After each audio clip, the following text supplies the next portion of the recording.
students find their feet, find their voice in this first year. That's job one. But let's just have a meaningful conversation.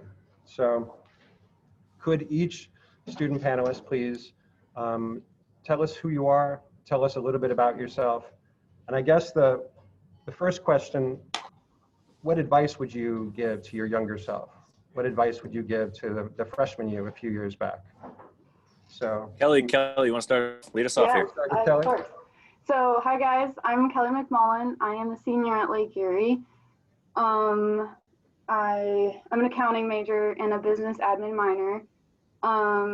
And some advice I would give to my younger self is to definitely get involved. That's definitely something I wanted to do coming into Lake Erie, and it was what I like.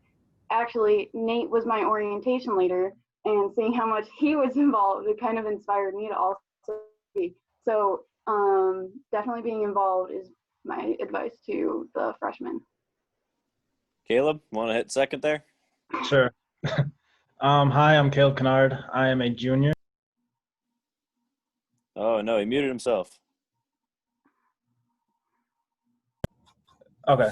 There you go. I'm an RA. My major is entrepreneurship.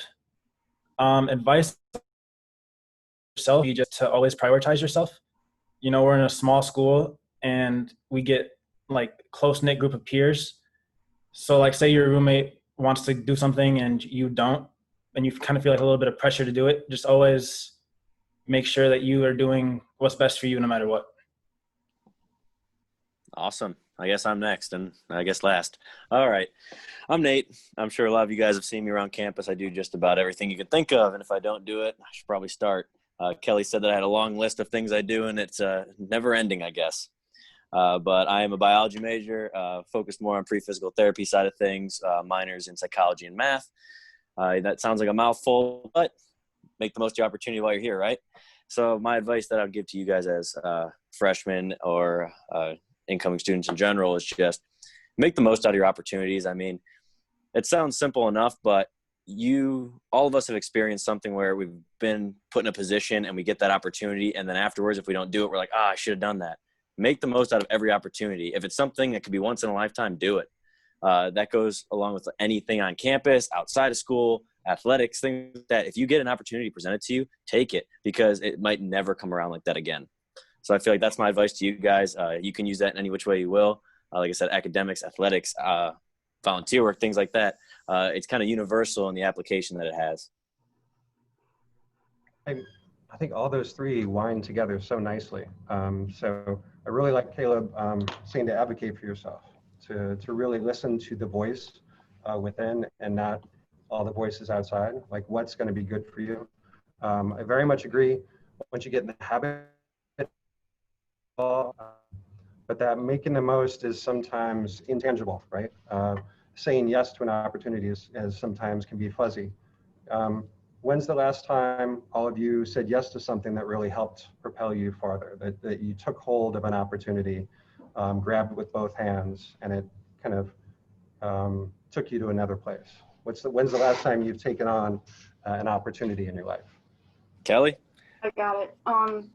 So my biggest opportunity that I took advantage of was, for one, the accounting fair that Lake Erie held.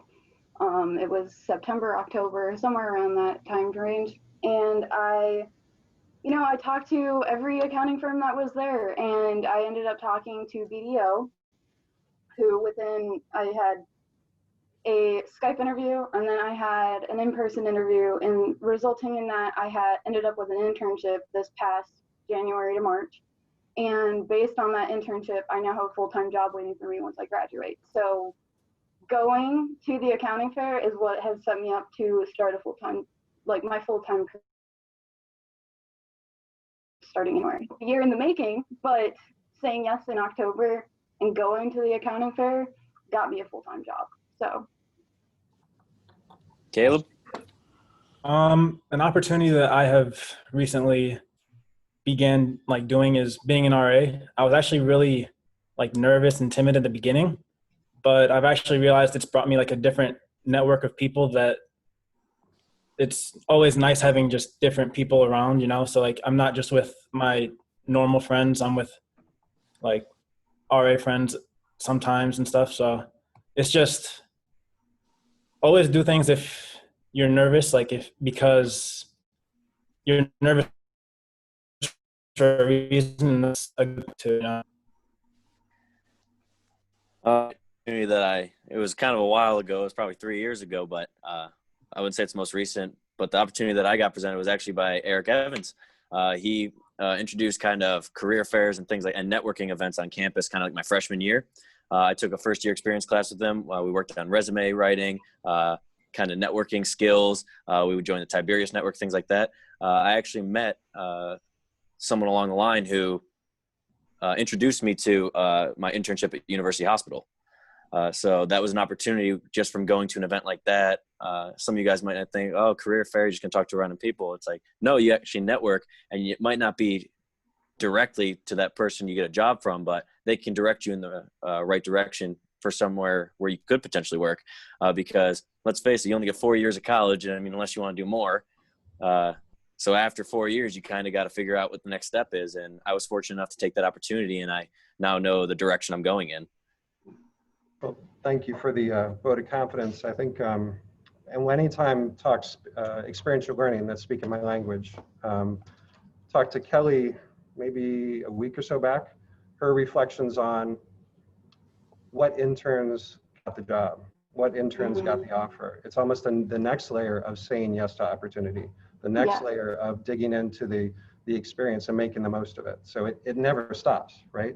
And I think what's powerful is you keep, again, in that good habit of making the most, right? So part of the reason I want people to engage in experiential learning is just to tick a box for your major, but just to really find out who you are.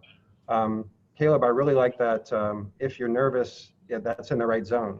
I think there's a fine line between nervousness and excitement, and it's good to be a little uncomfortable. It's good to stretch a little bit. It's good to grow a little bit.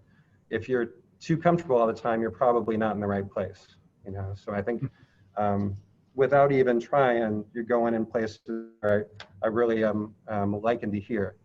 So you've been around this campus quite a bit.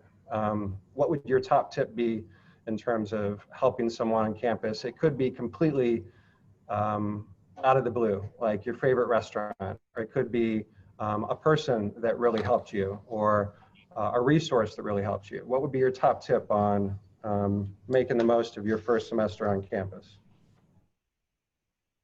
I'll go.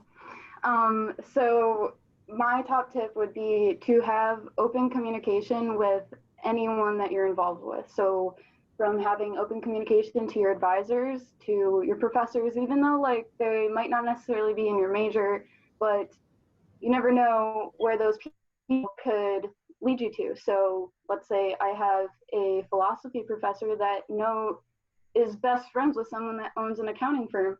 Then he might say like, oh, I have this accounting student that I think would be good there. And, that opens another line of communication. But also staying communicated with Rick and